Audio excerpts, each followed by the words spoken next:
मार्गदर्शन, ये मार्गदर्शन है 10वीं एवं 12वीं के विद्यार्थी के लिए, या हम बोल सकते हैं सभी कक्षाओं के विद्यार्थियों के लिए कि विद्यार्थी परीक्षा हाल में क्या करें।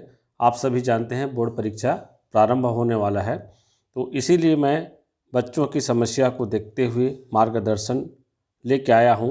और विज्ञान परिषद एवं प्रौद्योगिकी जिला महासमुंद छत्तीसगढ़ इसके प्रस्तुत करता है।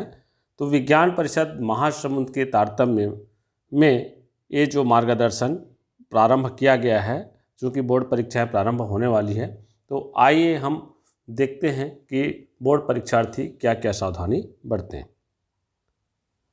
परीक्षा हाल में प्रवेश पत्र के साथ कंपास बॉक्स और पेन के साथ प्रवेश करें।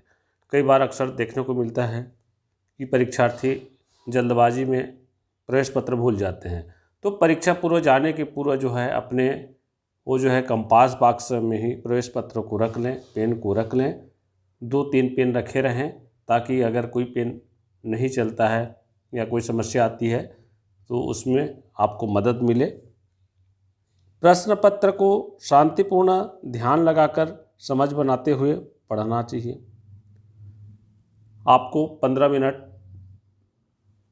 एक्स्ट्रा दिया जाता है समय, आपको पता है प्रश्न पत्र वितरण करने के बाद। तो प्रश्न पत्र को ध्यान से समझ के पढ़ लीजिए, हड़बड़ी कोई न करिए।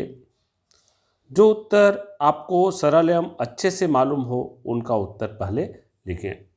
इसमें कोई बंदिश नहीं है कि आपको जिस क्रमांक से प्रश्न दिया गया है उसी क्रमांक से बनाएं। आप जिस प्रश्न का उत्तर अच्छा से जानते हैं उसी का उत्तर पहले बनाइए, उसके बाद में प्रश्न को हल करते जाइए। उत्तर पुस्तिका में उत्तर क्रमांक को दिए गए प्रश्न क्रमांक के अनुसार ही लिखें, अपने मन से नया क्रमांक न दें।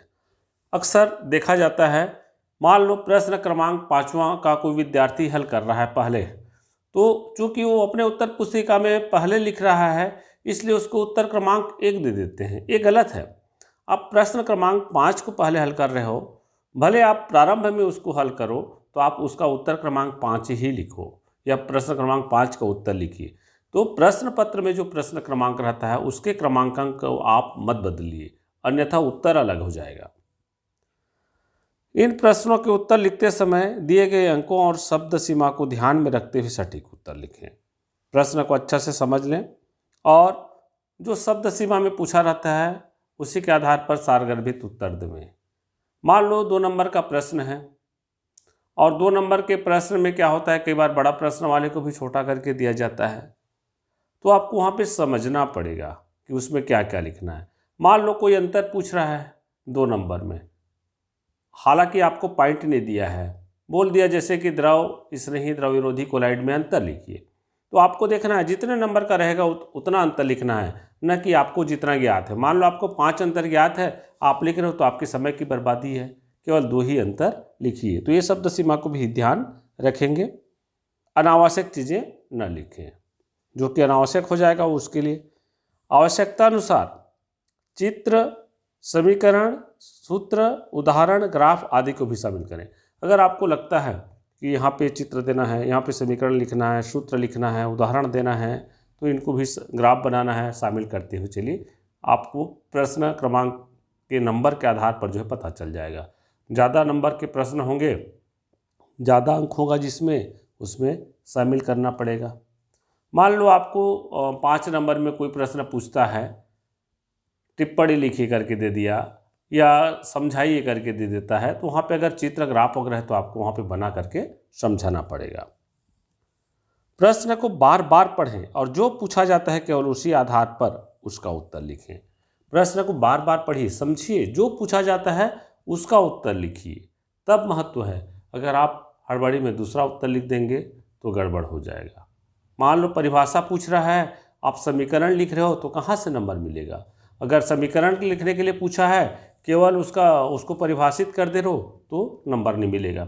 जनरली हम लोग देखते हैं 12वीं कक्षा के बच्चे, क्या होता है जब केवल रासायनिक समीकरण लिखिए करके प्रश्न आता है तो कुछ बच्चे क्या करते हैं, केवल समीकरण लिखते हैं। बिल्कुल सही है, केवल समीकरण लिखिए बोलता है। कुछ बच्चे उस समीकरण को परिभाषित कर देते हैं और समीकरण को लिखना छोड़ देते हैं, तो उसमें नंबर नहीं मिलता है। तो इन चीज़ों का आपको ध्यान रखना है। इसीलिए बोला गया है प्रश्न को बार बार पढ़िए, समझिए और प्रश्न में जो निर्देशित किया जाता है केवल उसी आधार पर उसका उत्तर लिखिए। आंकिक प्रश्न बनाते समय पहले सूत्र को लिखिए, उसके बाद उनका मान रखिए, फिर हल करिए। बिल्कुल ये ध्यान देने योग्य बातें हैं। कई बच्चे सीधा सीधा सवाल हल कर देते हैं या उत्तर को लिख देते हैं, ऐसा नहीं करना है, ऐसे में आपका नंबर कटेगा। आपको क्या करना है, जो भी आंकिक प्रश्न रसायन में पूछे जाते हैं या कोई भी विषय में आंकिक प्रश्न पूछे जाते हैं, सबसे पहले आप सूत्र को लिख दो। आपके सूत्र में भी नंबर रहता है। अब सूत्र में मान रखिए, मान रखेंगे तो उसमें नंबर रहता है। अगला स्टेप पे हल करिए, हल करते जाइए आखिरी उत्तर तक के। अब उसमें जो प्रत्येक स्टेप पे नंबर बटा होता है, तो इसमें आप अच्छा स्कोर कर सकते हैं। उत्तर लिखते समय ज़्यादा से ज़्यादा फोकस पॉइंट वाइज उत्तर लिखने पर कीजिए या छोटे छोटे पैराग्राफ देते हुए उत्तर लिखिए।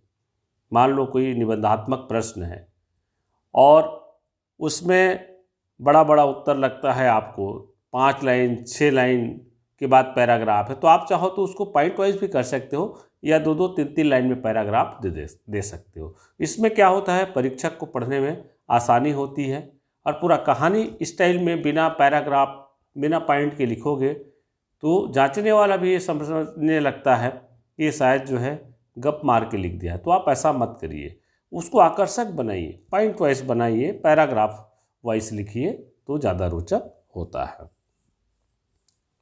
उत्तर लिखते समय स्वच्छता और स्पष्टता पर भी ध्यान दें, साथ ही समय सीमा को देखते हुए उसी स्पीड के आधार पर उत्तर बनाएं जिसे प्रश्न पत्र समय सीमा के कम से कम 10 मिनट पहले बन जाए। हाँ, इस चीज़ों को विशेष ध्यान रखना है। कई बच्चे ऐसा राइटिंग में लिख देते हैं कि परीक्षक को समझ नहीं आता है, तो आप जो लिख रहे हैं स्पष्ट समझ में आना चाहिए ताकि परीक्षक उसको पढ़े तो पढ़ सके और स्पष्ट रहना चाहिए, साफ सुथरी राइटिंग में लिखी होनी चाहिए। और कोशिश से करें समय सीमा के 10 मिनट पहले पेपर बना लें। इससे क्या होगा, आपको पुनः समय मिल जाएगा। जो प्रश्न का उत्तर बनाए क्रमांक के साथ सही मिलाइए, सही क्रमांक डाले हैं कि नहीं डाले हैं।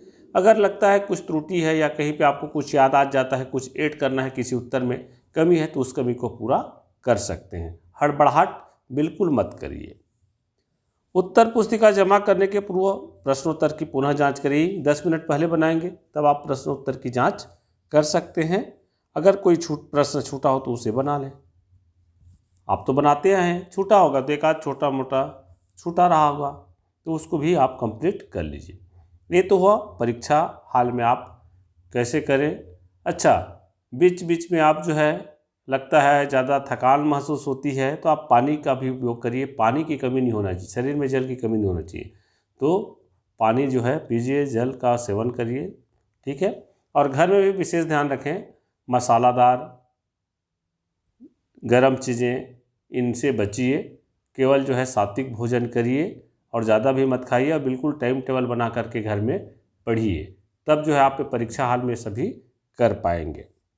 तो ये जो ट्रिक्स है ये विज्ञान परिषद एवं प्रौद्योगिकी जिला महासमुंद छत्तीसगढ़ के सौजन्य में किया गया है। आप अपने साथियों को ज़्यादा से ज़्यादा इस वीडियो को फैलाएं ताकि वो भी परीक्षा के दिन जो है परीक्षा हाल में क्या करें उनको भी समझ में आ जाए। बिल्कुल हड़बड़ाहट न करें, कोई डरने वाली बात नहीं है। कोई समस्या आती है तो आपके कक्षक में पर्यवेक्षक रहते हैं, उनसे जो है आप सलाह ले सकते हैं, उनसे मार्गदर्शन ले सकते हैं। Thanks for watching. और इसको आप चैनल को लाइक सब्सक्राइब और बिल्कुल कर दीजिए सब्सक्राइब। और इस चैनल का लिंक है विज्ञान परिषद महासमुंद। हिंदी में विज्ञान परिषद लिख के अंग्रेजी में महासमुंद आप टाइप करेंगे यूट्यूब में जा करके तो आपको मिल जाएगा। और विषय के वीडियो डाले हैं मार्गदर्शन के रूप में, आप उनका अध्ययन भी कर सकते हैं। और .com के रूप में जाओगे तो नीचे जो दिया गया है http://youtube.com/महासमुंद5608। तो आपको इतना करने की ज़रूरत नहीं है। हिंदी में विज्ञान परिषद, अंग्रेजी महासमुंद लिख दीजिए, यूट्यूब में सर्च करिए, आपको वहाँ अन्य विषय का भी मार्गदर्शन मिल जाएगा। अगर किसी को कोई समस्या होता है या परीक्षा में कैसे तैयारी करें तो सब्जेक्ट एक्सपर्ट से आप राय ले सकते हैं। अगर किसी को केमिस्ट्री के बारे में कोई समझ में नहीं आ रहा है, समस्या पूछना है, तो मेरा मोबाइल नंबर है 989329 904440 आप मुझे इस पर संपर्क कर सकते हैं। धन्यवाद।